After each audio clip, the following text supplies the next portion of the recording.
One Punch Man, chapter 118. Wow, what a chapter this was, guys. Come on. Drive Knight. What an absolute savage. Now, some of us expected that he was going to just completely beast Neon. Some of us expected that he was going to have an excellent performance here, but wow, he certainly went above and beyond. The Call of Duty, as well as Murata, the artwork here, incredible as usual, and then the writing, impeccable, as always. I just love this chapter so much, and I love Drive Knight. I mean, if he hasn't risen in everybody's stocks at this point, I don't know what to tell you, because he certainly shot up on mine. Like, after chapter 101, Zombie Man became my favorite S-Class hero, but Drive Knight's certainly up there now. Enough rambling, let's get into it. So it opens up with us seeing what Drive Knight's Lance transformation is, or should I say his Chariot transformation, because apparently Drive Knight's forms are based on shogi pieces, which I guess is like Japanese chess, and this was clarified to us by HDX514, who is the primary translator of these chapters the day they are released. And this guy is an invaluable member to the community. So if you ever see him on Reddit, please give him a thank you, because he certainly deserves it. But definitely reminiscent of like the Batmobile, at least from like the Dark Knight, like what I think that was called the Tumbler or something. But also it's able to like excrete poison gas. It has like toxic slime that comes out of it. Like, he has an answer to pretty much everything here. Friggin' awesome. And as I expected, Neon has no answers for Drive Knight. Now, granted, he does have his moments, like I said that he would. I didn't think that he'd be able to like slip into his circuitry the way that he does. That's going certainly above his abilities, what I originally thought he was capable of. But still, like, I'm so impressed by what Drive Knight is doing here. Like, aside from just the little trickery with the gas and the dissolving liquid, he has missiles that are coming off of this thing, which is kind of expected. You know, that comes with this kind of territory. But the one thing that surprised me the most about Drive Knight is his speed. He is insanely fast. And we know that because it was already established that Neon was insanely fast. Like, for an executive. Like, I was talking about this in my Drive Knight versus Neon build-up video, that Neon is shown to be particularly fast, even for, like, a cadre. But Drive Knight is so fast that he's able to transform in the midst of being attacked by Neon. Like, in this one single panel where we see Neon is like inches away from connecting with Drive Knight's face. While he's still in the cockpit of the chariot, instantly he transforms into his knight form, like his centaur mode, and kicks him, like mule kicks him in the face. Like, this is like, dare I say, like Flashy Flash levels of speed. Now, of course, we're not seeing the type of feats that Flashy Flash had from chapter 95 and 96, but just think about how fast Neon is, and think about how fast Drive Knight would have to be in order to transform instantly in this specific instance, and then go into another form and then kick Neon before he's able to connect with his face. Like, it's insane how fast he's moving here. I'm sure one of you crazy math geniuses in the comments will be able to calculate this, because there's always one of you guys in there. So if you are able to do it, and if I see your comment, I will pin it. But then on top of that, we're seeing his other flying mode, which is the Flying Chariot. So this confirms that Drive Knight is just friggin' capable of flight, which is awesome. Child Emperor, of course, is capable of flight through his backpack, and Brave Giant. And Metal Knight has the drones and everything else. But aside from that, I think, besides Tatsumaki as well, and probably Blast, Drive Knight might be one of the few S-Class heroes capable of flight, which is pretty cool. Unless Puri Puri Prisoner can, like, fly with those angel wings. I don't think he can. But aside from that, he has his Bishop form, which also he's transforming into instantly. Very fast with this transformation. But the very super interesting thing about his Bishop form is that it looks very similar to G4, the organization robot that we saw at the beginning of Season 2 foolishly challenged King. Wound up going against Genos. Now, I'm not talking about the little form with all the lasers coming out of it. I'm talking about the big, like, hulking form. Like, come on, his Bishop form looks just like that. And you know what I'm going to say here? I think this might be pushing us closer to the truth that Drive Knight is definitely a part of the organization. I mean, if you follow my channel, you know I've been talking about this ad nauseum, that G5 is Drive Knight and how all of the events lining up and the timelines make sense. But Anyway, aside from that, he's able to do like this huge, like brave giant fist strike to Neon, who takes it like a champ, but it definitely wrecks him, but he's able to go inside of his armor. And that's the first time we're seeing that Neon is like capable of doing something like this. Like we saw that, you know, he can go paper thin pretty much. I thought it was like as thin as the iPhone, but he can go even thinner than that. When he was going against Prairie Prisoner, he went into the walls, but now he can just go into the armor. But of course, Drive Knight has an answer to this too, because he just breaks out of it and then reconfigures into something else. And what that something else is his gold form, which appears to be his most powerful form that we've seen so far. And I'm sure some of you guys thought about this. I was talking about it in my live reaction, that he looks very similar to Boros in this form.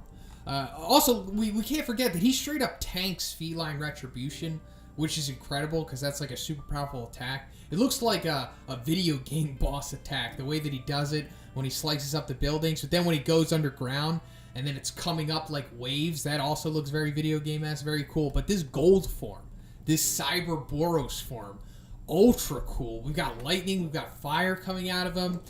He shows how fast he is, how durable he is. He's passing many tests here. But then what about the strength test? Oh, he passes that too because he does the one-handed debris lift, you know, reminiscent of a My Mask back in Chapter 94. I always talk about that too because, like, we compare it to, like, the strength of, like, a really powerful S-Class hero. Like, we've seen that Tank Top Master could one-hand a big piece of rubble like that. A My Mask can. And now Drive Knight has passed the test, at least in his gold form.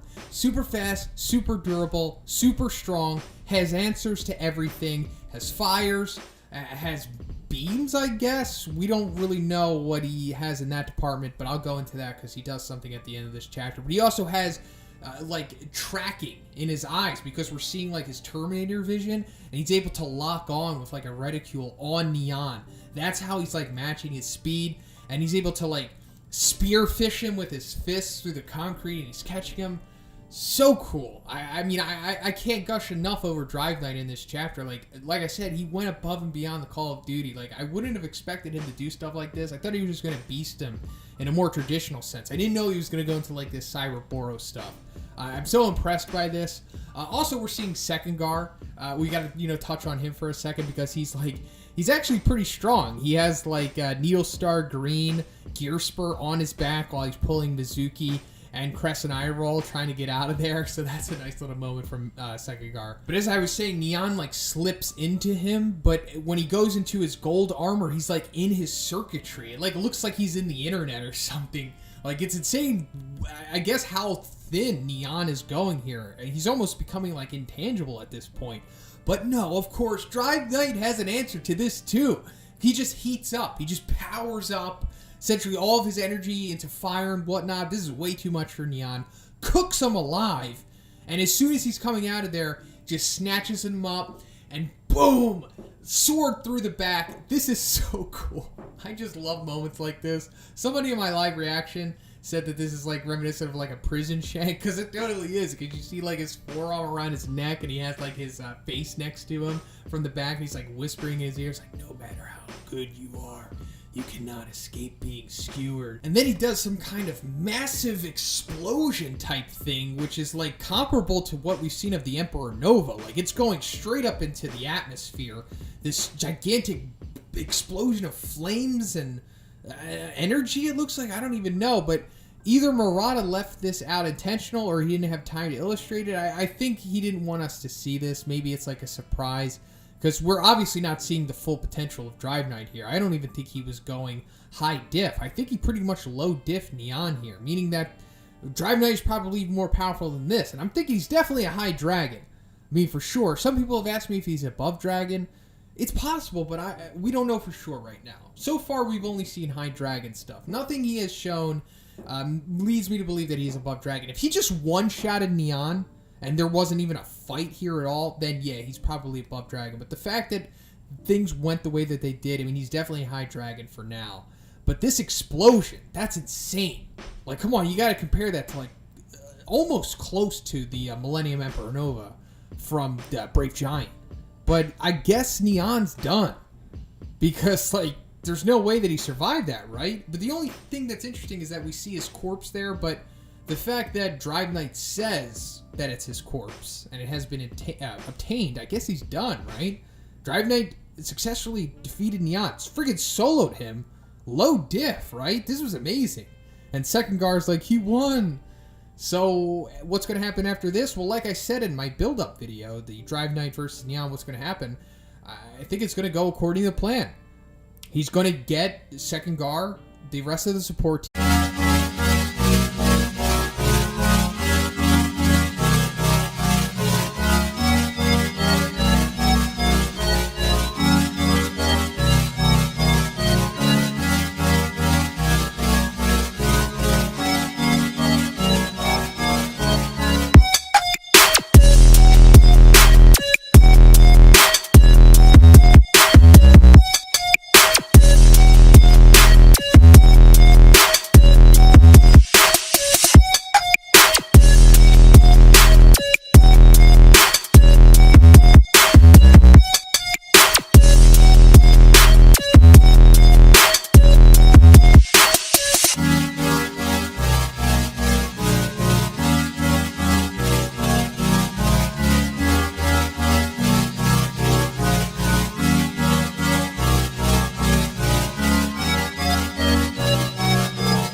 Ganma, and he's going to take them back to the Hero Association, and then everything else is going to play out as it did in the webcomic. So, yeah, I'm pretty sure that's going to happen, and hopefully in the next chapter we get confirmation that Drive Knight was G5 the whole time, and that just seals up that whole storyline. But, yeah, that's pretty much it. Let me know what you thought about this one, guys. I love this chapter, if you couldn't tell. I hope you did, too. And if you liked the review, please give it a like. I also have a Patreon. It gives you access to a weekly Q&A, and if you haven't already, please subscribe as well. Have a great day, and I'll see you in the